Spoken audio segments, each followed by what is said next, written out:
인자를 아는 진리. 사람은 누구나 태초부터 성격이 빗나간 관계를 유지한다. 혼영은 육체의 정욕을 사모하게 되고, 혼육은 영을 다스려 지배하여 영의 요구를 허락하지 않는다. 영이 혼을 다스리는 일을 철저히 방해함으로써 결국 영을 쫓아 살 수 없게 하고 말았다. 그때부터 인간은 영이 없는 사람같이 정욕을 위주로 살아왔다.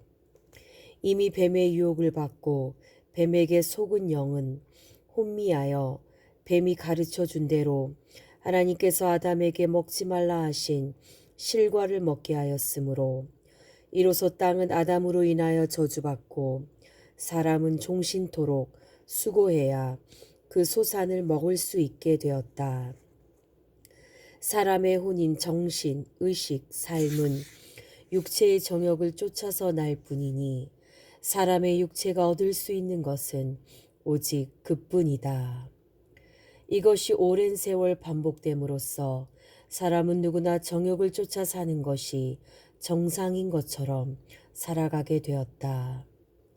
곧 하나님께서 정해주신 대로 두 발로 걸어다니며 땅에서 나는 식물이나 가축을 길들이며 그것들을 다스리면서 식물로 삼고 동물처럼 생육하고 번성하여 땅 위에 충만하게 사는 것 외에는 바랄 것이 없게 되었다. 사고방식이나 삶에 대한 의지와 의욕이나 힘, 있는 정신이라야 모두가 정욕적이요 영적인 것은 한 가지도 없었다. 이런 상태에서 하나님께서 하실 수 있는 사랑은 이러한 사람에게 영이 존재한다는 것을 인식시켜 주시는 일이었다. 곧 복음을 통하여 영이 혼에 붙어 있다는 새로운 사실을 깨닫게 하셨다. 그러나 세상은 아직도 사람의 혼에게 사람의 영이 함께 있다는 사실을 인정하지 않고 있다. 사람이 만약 자신의 혼에게 영이 영원히 붙어 있다는 것을 인정하게 된다면 이 사실에 큰 충격을 받고 영으로 말미암아 정욕의 가치를 상실하게 된다는 두려움이 증폭되어 고통하게 될 것이다.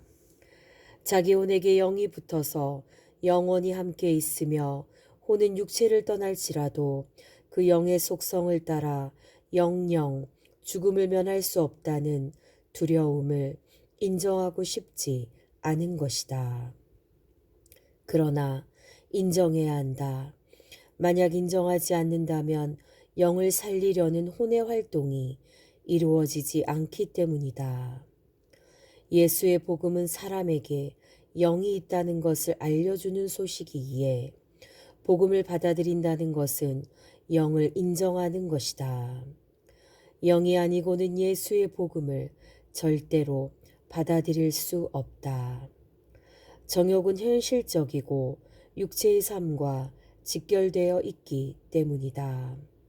육체의 삶은 육신이 땀을 흘려야만 얻을 수 있는 현실이요. 이는 누구도 부인할 수 없는 삶의 수단이다. 그러므로 혼, 정신, 의식, 삶의 동향이 육체의 정욕을 따를 수밖에 없다.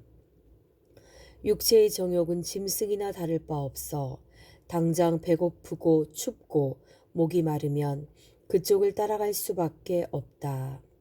그런데 갑작스럽게 혼에 붙어있는 영이 존재한다는 것을 인정한다면 혼은 육신의 정욕과 영의 문제에 끌려서 혼은 마치 찢어질 것처럼 큰 고통과 부담을 느낄 것이다.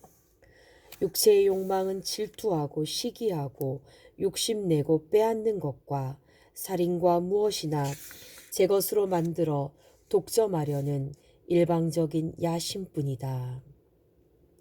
혼이 육신의 정욕에 끌려가게 되면 하늘로서 오는 것은 하나도 없고 오직 땅에서 올라온 것으로만 이기고 정복하려 할 것이다.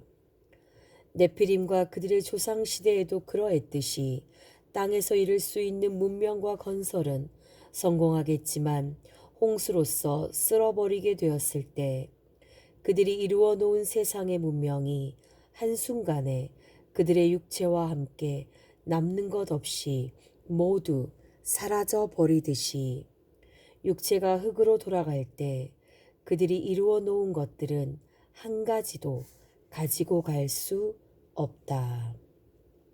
육신은 육신만을 위하여 이마에 땀을 흘리며 땅에 거하는 동안에 식물로 인한 전투만 계속할 것이요 그 이상은 없을 것이다.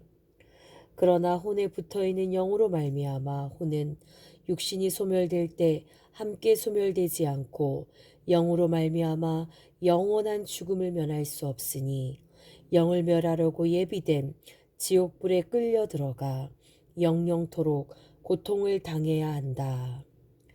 지옥은 구더기도 죽지 않는 곳이라 하였듯이 누구든지 스스로 고통을 면하려고 죽으려 해도 죽을 수 없는 곳이다. 그러기에 지옥이 무섭다는 것이다.